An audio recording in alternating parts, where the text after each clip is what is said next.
মহানগৰীৰ মাজেৰে যোৱা ২৭ নম্বৰ ৰাষ্ট্ৰীয় ঘাইপথত নিশা হ'লে উৎপাত বাঢ়ে এক প্ৰকাৰ ডাম্পাৰৰ। প্ৰতিখন ডাম্পাৰে সৰবৰাহ কৰে অবৈধভাৱে বা চোৰাংভাৱে, কিয়নো তেখেতসকলৰ নাথাকে যি ধৰণৰ কাগজ পাতি লাগে, চালান লাগে বা ৰাজহ ফাঁকি দি বিভিন্ন সময়ত বাহন চলাই আছিলে।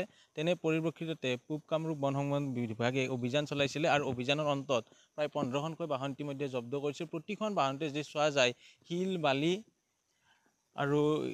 শিল বালি দেখিবলৈ পোৱা গৈছে। তাৰ বিপৰীতে কিন্তু যি ধৰণৰ ৰঙা মাটি আছে, ৰঙা মাটিৰ বাহন কিন্তু ধৰা নাই। সেয়া কিন্তু এই মুহূৰ্তত এটা ডাঙৰ প্ৰশ্ন হিচাপে বিবেচিত হৈছে। পূৰ্বেও বহু অভিযোগ আহে বা উত্থাপিত হৈ আছে বন সংমণ্ডল বিভাগৰ বিৰুদ্ধে যে তেখেতসকলে একাংশৰ লগত মিলি ৰঙা বালি কঢ়িওৱা বা ৰঙা মাটি কঢ়িওৱা ডাম্পাৰ নধৰাৰ এক প্ৰকাৰ অভিযোগ আছে আৰু তেনে অভিযোগে প্ৰতীয়মান কৰিছে সত্যতা। কিয়নো ইয়াতে যিমানখিনি বাহন আছে অতীতত দেখুৱাইছে, প্ৰতিখন বাহনে কিন্তু নদীৰ পৰা কঢ়িওৱা বালি কঢ়িওৱা আৰু শিল কঢ়িওৱা বাহনে তেখেতসকলে ডাম্পাৰহে ধৰিছে আৰু সতীৰ্থই দেখুৱাইছে যে এয়া হৈছে পূব কামৰূপ বন সংমণ্ডলৰ প্ৰাধিকৰীৰ কাৰ্যালয়ৰ বাহিৰভাগৰ দৃশ্য। ইয়াতে প্ৰায় ১৫খনতকৈ অধিক বাহন জব্দ কৰিছে। প্ৰতিখন বাহনে ৰাজহ ফাঁকি দি এনেধৰণে সামগ্ৰীসমূহ সৰবৰাহ কৰিছিলে, যাৰ ফলত এক প্ৰকাৰ অসম চৰকাৰৰ যি ৰাজহ সংগ্ৰহৰ ক্ষেত্ৰত বাধা হৈ পৰিছিলে।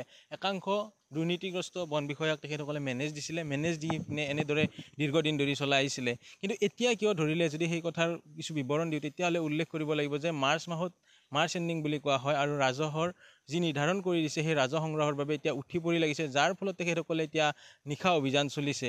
অৰ্থাৎ যদি চৰকাৰে টাৰ্গেট বান্ধি নিদিয়ে তেতিয়াহ'লে তেখেতসকলে অভিযান নকৰে, এনেদৰে একাংশক মেনেজ কৰি প্ৰত্যেক দিনে চলাই গৈছিলে এনেধৰণৰ ব্যৱসায়। কিন্তু এই মুহূৰ্তত ডাঙৰ প্ৰশ্নটো হৈছে যে ইয়াতে ১৫খনতকৈ অধিক বাহন ধৰিছে, প্ৰতিখন বাহনতে বালি আৰু শিল আছে। তাৰ বিপৰীতে ৰঙা মাটি সৰবৰাহ কৰা বাহন কিন্তু আমি এখনো দেখিবলৈ সক্ষম হোৱা নাই। তাৰ বিপৰীতে ৰঙা মাটি সৰবৰাহ কৰা বাহনসমূহে প্ৰায়ে ২৭ নম্বৰ ৰাষ্ট্ৰীয় ঘাইপথত দুৰ্ঘটনাত পতিত হয়, তেতিয়াহে তেখেতে সেই বাহনসমূহ জব্দ কৰে। তাৰ বিপৰীতে প্ৰত্যেক নিশায়ে মেঘালয়ৰ পৰা একাংশ চিণ্ডিকেট চক্ৰৰ জৰিয়তে বেহাৰবাৰীৰ পেট্ৰল পাম্পত এটা ঘাটি পাতি লৈছে। সেই ঘাটি পাতি তেখেতসকলে এনেধৰণৰ ব্যৱসায় কৰি গৈছে, কিন্তু তাত কিন্তু কোনো ধৰণৰ সেই বাহনসমূহ জব্দ নকৰে। তাৰ বিপৰীতে বালি আৰু শিল কঢ়িওৱা বাহনসমূহে জব্দ কৰিছে।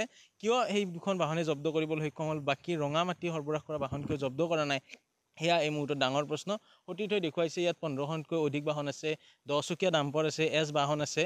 তাৰ বিপৰীতে কিন্তু এখনো পুনৰ উল্লেখ কৰিছোঁ যে ৰঙা মাটি কঢ়িওৱা বাহন নাই।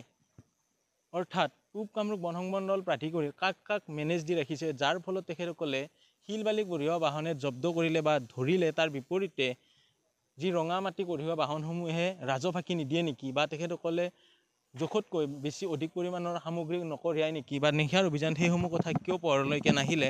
তাৰ বিপৰীতে বালি আৰু শিল কঢ়িওৱা বাহনে জব্দ কৰিলে। এতিয়া পূব কামৰূপ বন সংমণ্ডলৰ বাহিৰভাগৰ এয়াই হৈছে দৃশ্য। আপুনি বিচৰা বাতৰি পাব কেৱল নিউজ 18 এপত।